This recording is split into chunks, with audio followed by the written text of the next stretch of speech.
En Francia, a finales del siglo XIX, hubo un caso extraordinario que estremeció a la opinión pública, no solo francesa, sino mundial. Fue el caso de Alfred Dreyfus. Dreyfus era un capitán del ejército francés que fue acusado de traidor a la patria, básicamente por su condición de judío.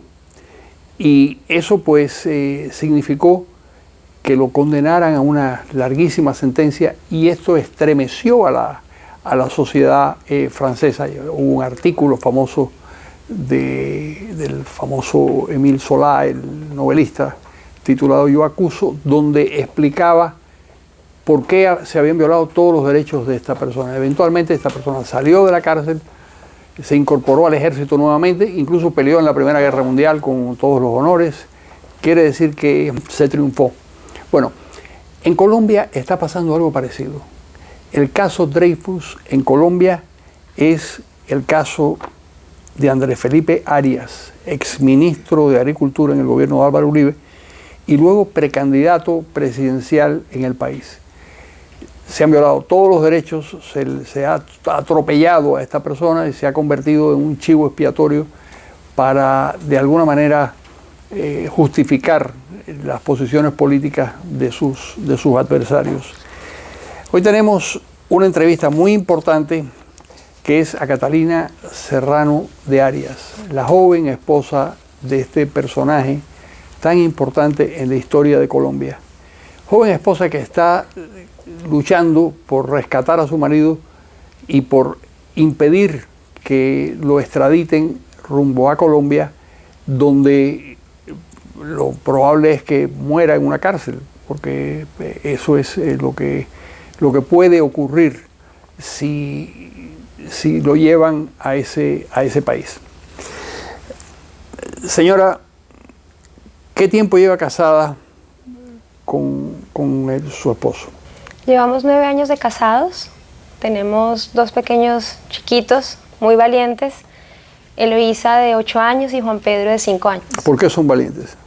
Porque les ha tocado enfrentar esta situación, que no ha sido fácil. Ellos estaban en casa cuando los policías, los oficiales de la US Marshals se llevaron al papá. Y en la cabeza de estos chiquitos queda una sensación de angustia, de ver personas armadas en la casa que no tenían por qué estar ahí llevándose a su papá.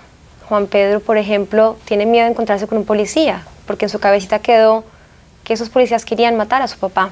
He trabajado mucho con él, he hablado mucho con él, diciéndole los policías son buenos, los policías nos protegen, pero son imágenes que seguramente van a quedar en la cabecita de mis chiquitos, grabadas para siempre.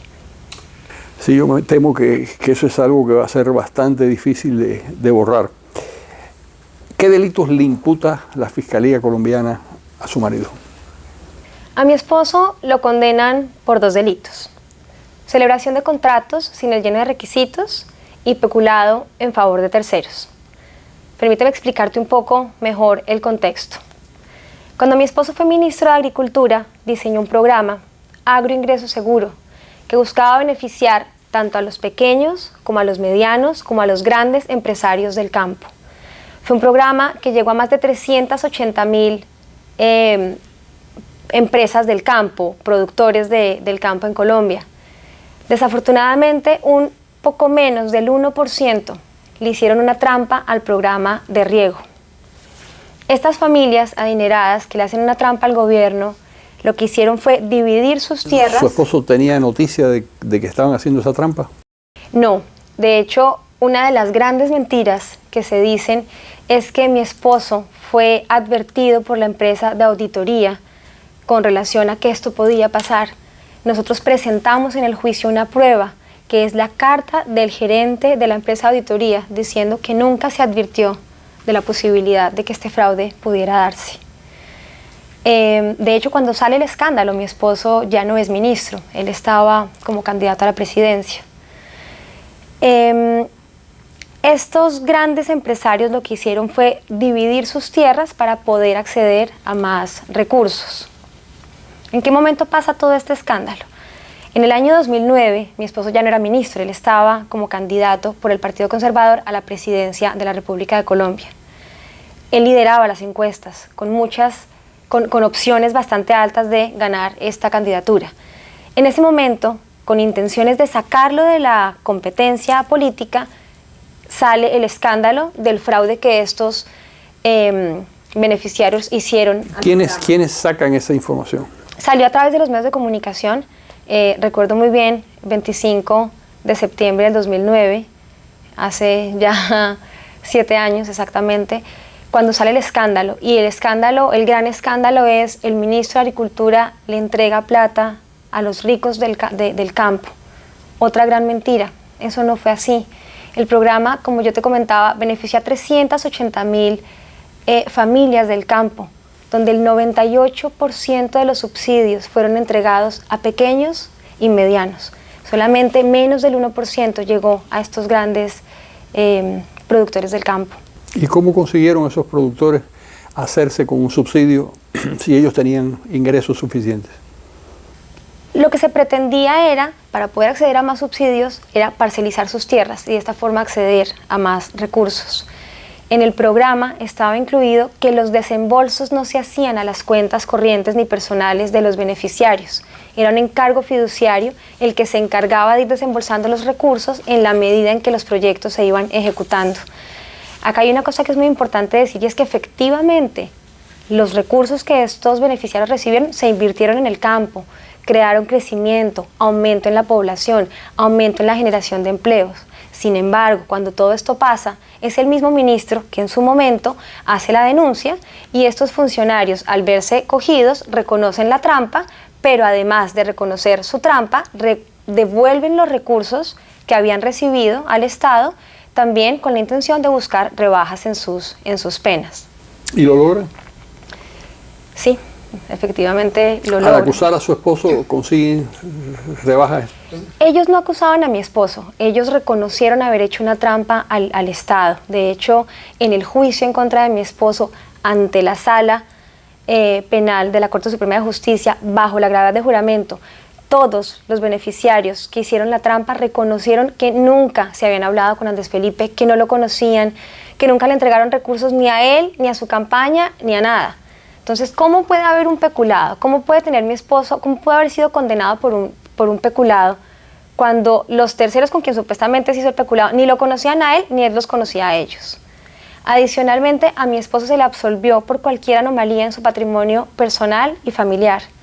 Pero además, como te digo, ¿cómo puede haber un peculado cuando estos mismos terceros han reconocido que hacen una falta y devuelven los recursos a las arcas del Estado? ¿Usted tiene recursos económicos?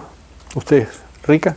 No, para nada. Nosotros siempre hemos sido profesionales. Yo en Colombia trabajaba en el sector financiero, mi esposo como ministro en su carrera política. Cuando llegamos a los Estados Unidos hace 2 años y empezamos el proceso del asilo, a nosotros se nos permite trabajar, los dos tenemos permiso de trabajo. Sin embargo, pues dadas las condiciones en las que uno vive acá, quien ha trabajado ha sido mi esposo y era de su sueldo como consultor financiero de lo que vivíamos. Yo acá me dediqué al cuidado de mis 2 hijos. De los niños pequeños. De los niños, sí. No somos una familia adinerada, ni por el lado de nuestros suegros, ni por el lado de mi familia, somos familia que vive bien. Este ensañamiento contra su esposo es lo que llaman los españoles un tiro por elevación, es decir, están tratando de afectar a Uribe de alguna manera. Han buscado por muchos medios tratar de llegar al presidente Uribe y desafortunadamente mi esposo no es el único que ha sido víctima de esta persecución.